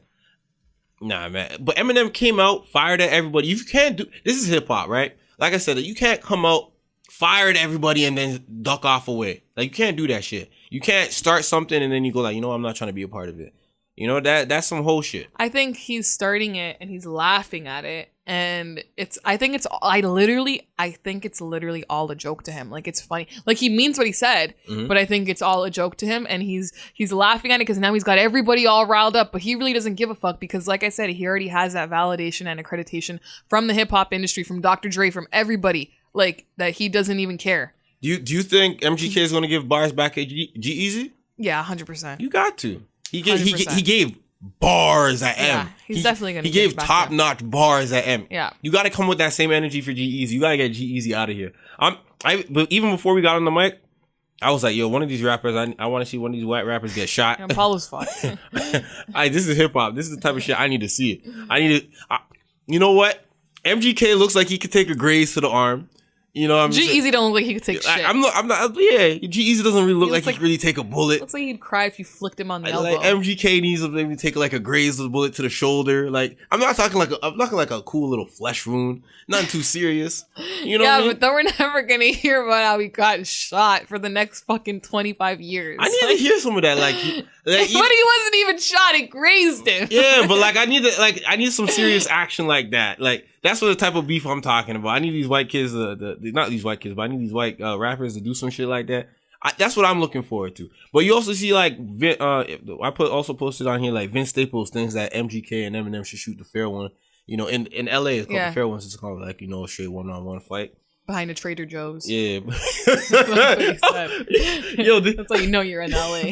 You're white privileged in LA when you're fighting behind Trader Joe's. Not even fucking Walmart or Kmart. Trader Joe's. Oh, shit. Don't they only get organic food from there? Oh, but hold on. Quick side note. You hear that the whole internet going outraged over one of the Todd Lewis or something? Yeah, the guy from the Cosby Show? Yeah. Working at thing? Yeah, and now Tyler Perry is putting him on something for the Oprah Network. Oh, that shit was funny, man. Yeah. I didn't know who the fuck he was. I don't think I remember him. But shout out to Tyler Perry for giving that man a job. Yeah. You know what? Yeah, shout out to him. Like, I like to see black people get up again. Applause. Yeah. When black people go down, they get back up. We need sound effects. Yeah, we need that. We still don't have an intro, to be honest. No, we just getting straight dry. No foreplay, none of that. But let's get back to this white rapper nonsense.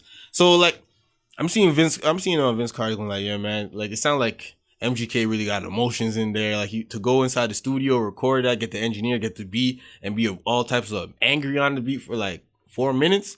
Like, you might just shoot the fair one. Just, you know, call each other and just, you know, square it up. I don't want to see them square. I want to see them shoot it out. That's the type of shit I'm trying to see. Yeah, I'm trying to see it on live too. I'm trying to see MGK in his car, listen to his diss track on live, and bullets spraying through straight through the windshield. I'm trying to see shit like that.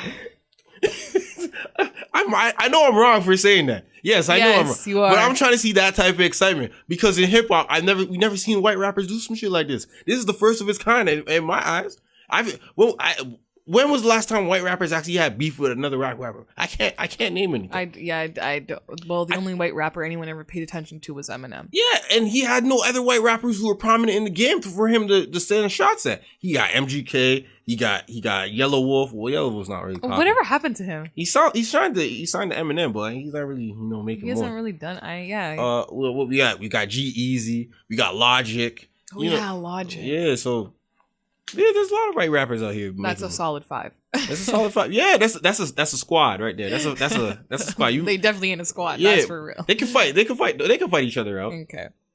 And also, what else is there? There's also Bizarre. He was reacting to MGK's. Who is Bizarre? He's part of D. Is it D12? Okay. D112 or D12? Listen, I was born in 95, so I'm not gonna front like I listened to. He was part of the old school shit. He's part of, because it's not old school. I know, but my ass started listening to rap. I'm not even kidding you. Lollipop, Lil Wayne, like that was when I started. That's like 2007, 2008. Yeah, my crush put me on to. I wanted to have something to talk about with him. So. Oh, for real? That means you even damn. Fucked up. Started listening to rap. And I lived in Ottawa. So. You started listening to rap at the wrong time, Missy. Man, but yeah, Bizarre is one of Eminem's close people. I don't even know if they're close. A lot of people just be sucking Eminem's dick, though. Yeah. A lot of, like, you know what?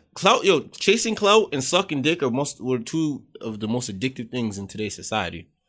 Okay. I agree. I just gotta say that because sucking dick and I'm not talking about giving fellatio. I'm talking about. I know you're not talking about actually sucking dick. Sucking dick, dick riding somebody. Yeah, dick riding. Yeah. Sucking dick, sucking dick, and clout chasing are two of the most addictive things in society. This shit's crazy. I've never seen so many people suck dick and clout chase in my life. It's too wild. It's wild. It's very wild. And you know what? That's what I'm gonna say. Like, he basically said that there's gonna be repercussions. He said that, you know, the track was fire, but there's gonna be repercussions. And as a grown ass man, you shouldn't be talking about another grown ass man. Your ass shouldn't be coming on the live talking about, yo, there will be repercussions for your actions and shit like that. You go tell M, you know, if you're gonna have repercussions, you're gonna address it. But if you Bizarre are gonna come out there and start taking up for M, You sucking dick, man. He's just trying to make himself relevant again. You trying to get back in the good graces of Eminem's crotch. Yeah. You know what I mean? But I guess people were asking him how he's doing it. Yeah. So yeah, it's whatever. It worked. Yeah, man. That man has actually a tattoo of Nicki Minaj. I don't know if he got it covered up. But, that's kind of weird. He might have got it covered up, but he did get a tattoo of Nicki Minaj on his, I believe, his arm. Yeah, bizarre. It goes really damn. Good one, Apollo.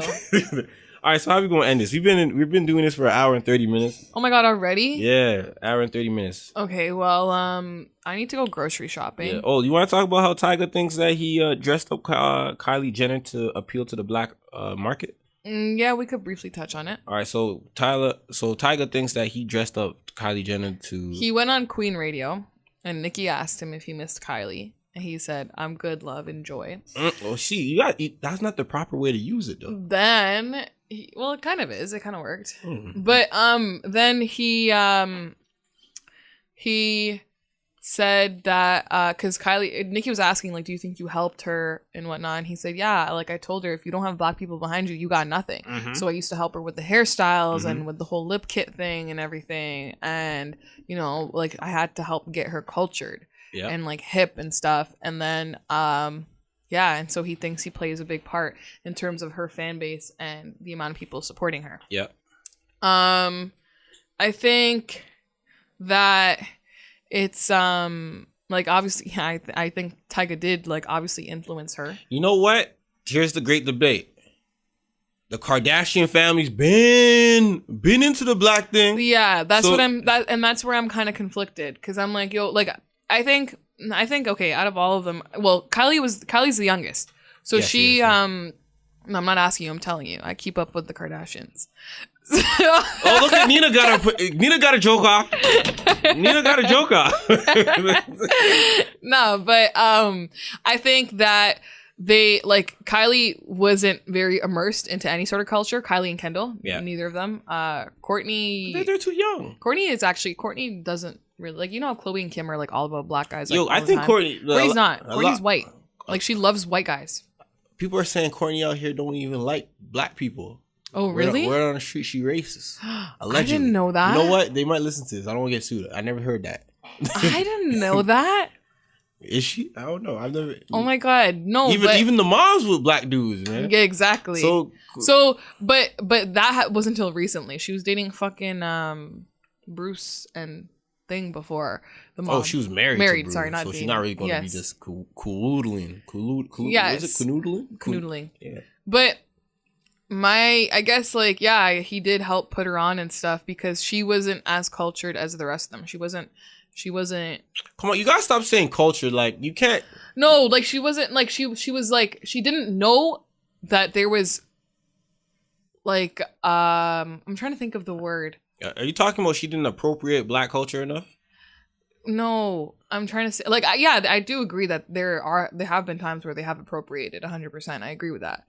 But what I'm saying is that I'm trying to think of the word. Like, I want to say, like, she was very, like, bland before, like not. She didn't know there was anything other than, I guess, like, white. I mean, like, that's kind of what I want to say. Nothing wrong with that. Like, she didn't know that there's different races of people who have certain traditions and styles and whatnot, and she didn't really know how to appeal to those markets. Yeah.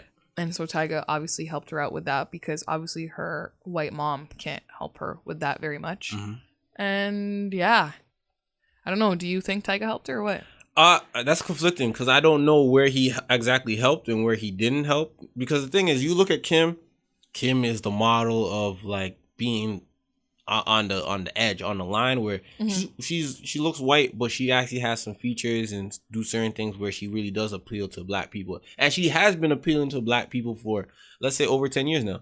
Okay. Yeah. So she appealing to black people, and also using those type of black qualities that help attract more white people to want to look more African American-esque. So for Tyga to say that I helped her, put her on in a way, I don't know. Maybe the only look he really gave her was the fact that he was black himself and he was entrenched. That's what I think. Maybe, so That's what I think. And I think she used that to her advantage. And now she's with Travis Scott. Travis Scott. You know what? The baby's cute, though. I will say that. A lot of people are saying that might not be Travis's baby. I know. Tyga replied to a comment once and said it's not mine. Then her security guard also put out a statement saying it's not mine either. It is Travis's. Oh, for real? Yeah, because there was speculation that the baby really looked a lot like her security, which it did. Or she did. The baby did. But. See, the thing is, man, with babies, I gotta have. If I'm with a certain type of chick, my baby gotta come on with a certain tone. We gotta darken up a little bit. Yeah. I gotta darken up a little bit. But people are saying that it's not his kid, but I'm not. I don't know. Over time, she might look more like his kid, because you know some babies like take after their mother first, and then they trying to grow into their father type of thing. Do they? I actually don't know. I never had kids before. I don't know what the fuck I'm talking about. I know you said that like the 600th time on this podcast. I'm starting to think you do have kids. I don't have you're kids. hiding from us. I don't have kids. But the thing is, you know what? Before we leave off of this, Michael, didn't we talk about the whole Michael Jackson thing? How about that might not be his kid? Yeah, we did talk about that. Yeah, man. That's not his kid. Right. I remember Ada. I was talking to Ada about it. And I was like, yo, that's not his kid. And she was like, yeah, they have the same nose. And she's right. No. Here's the fucked up thing about everyone who was didn't Michael Jackson have a nose job? Yes, he did. How the fuck you have my nose? Pitch higher. How the fuck you have my nose post nose job?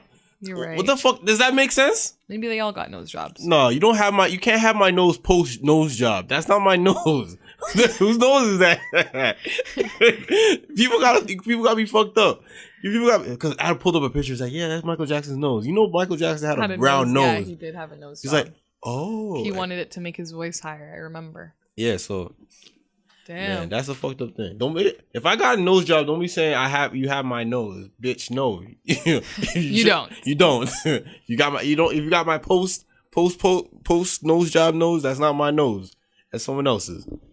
But God rest the dead. Michael Jackson birthday recently had passed too. He's a Virgo, just like 29. Myself. Yeah. Oh my God! What? I'm such an asshole. What? I forgot your birthday. Oh, I feel so bad. You're gonna say that on the podcast. Happy birthday, Apollo. All right, thank you. I actually feel so bad. Everybody, please go comment happy birthday on Apollo's pictures. Yeah. I knew I forgot something. I'm actually an asshole. I'm sorry. My birthday month. No, I'm sorry because I take birthdays seriously. If you don't say happy birthday to me, guess what? I'm not saying it to you either. Oh, shit. Like, I'm that person. Oh, I actually feel bad. I'm going to buy you something next week. Oh, for real? Yeah, small little gift. All right, then. I'll get you something because I actually feel like a complete asshole right now. Oh, thank you, Nina. Really appreciate that. And yo, this is a long ass podcast. Wait, how old did you turn 26, right? I turned 26. Yeah. Okay. My industry age is 45 though. Yeah, I thought it was 35. Oh, what did I say? 45. Yeah, 35. Industry age 35. Real life age 26. Okay. I like 4 more years until I'm 40. I mean, no. Oh, I fucked that all the way up. I got 14 years. I got 4 more years until I'm 30. 4 more industry years. Until what did I say? Did I say 40 again? 30. I got 4 more years. So you're 30. Yeah. You gonna get married soon? No. I don't think I'm trying to be married by 28, 29. You know what? I used to tell myself I don't believe in marriage, but you know what? I got to the point where I respect marriage too much to get married because I respect it too much. I respect the sanctity of marriage to get married because I'm not going in with the whole values of all the things that marriage is required. Because I might marry someone and go like, you know what? I want to have separate bank accounts and shit like that. You know, like all that type of shit is like I'm not ready for that.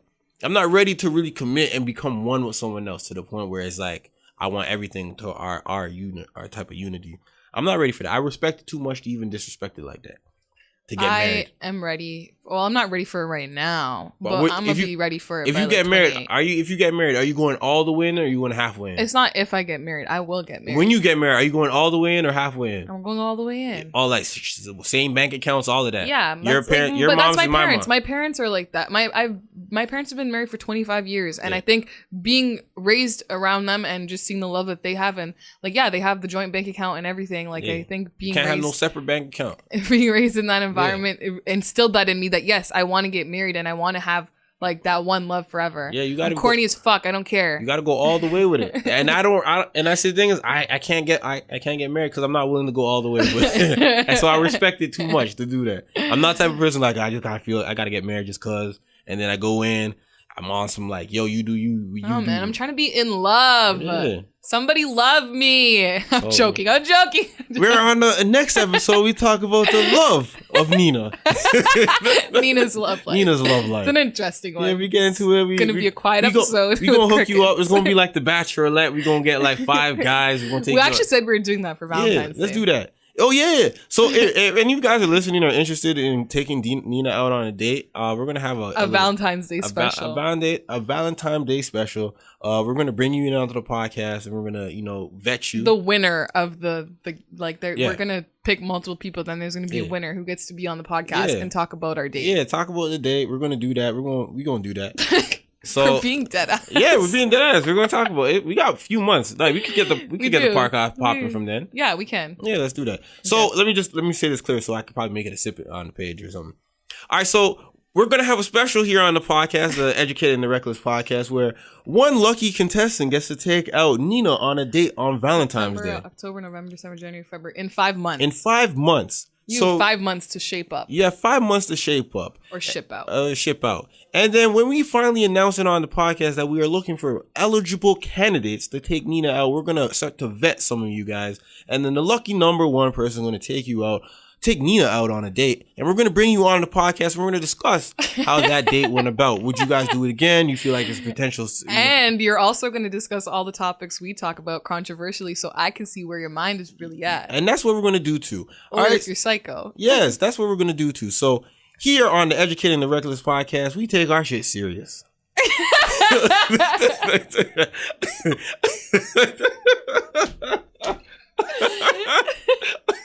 All right. This is the longest episode we've ever done. All right, so this is the Educating the Reckless podcast with your host Apollo P and No Better Nina. Okay, so if you enjoyed this episode, please subscribe and rate the podcast. Leave a comment. Tell a friend to tell a friend. Let us know how you feel about it. We are on Apple iTunes. We are on Spotify. We're on podcast app. Google Play. Anchor. All of that. Yeah, Anchor as well. And some other shit I do not know about. But Just Google us. Yeah, we don't even got that much plays on all the other shit I don't know about. But we on Spotify. We on Google Play. We are Anchor. And we are on the Apple iTunes podcast. So make sure you click like, subscribe to the podcast so you're up to date on everything. Appreciate you guys and all the people who send us DMs and things like that. Love you guys. Appreciate you guys. This is a long ass episode. We get into a lot of shit. You have to learn a lot about me on this episode. You got to learn a lot about Nina on this episode. You got to. It was real personal. Yeah. Wear a condom, people. And be aware of who you send your children to the babysit. Fuck. Until next time. We out.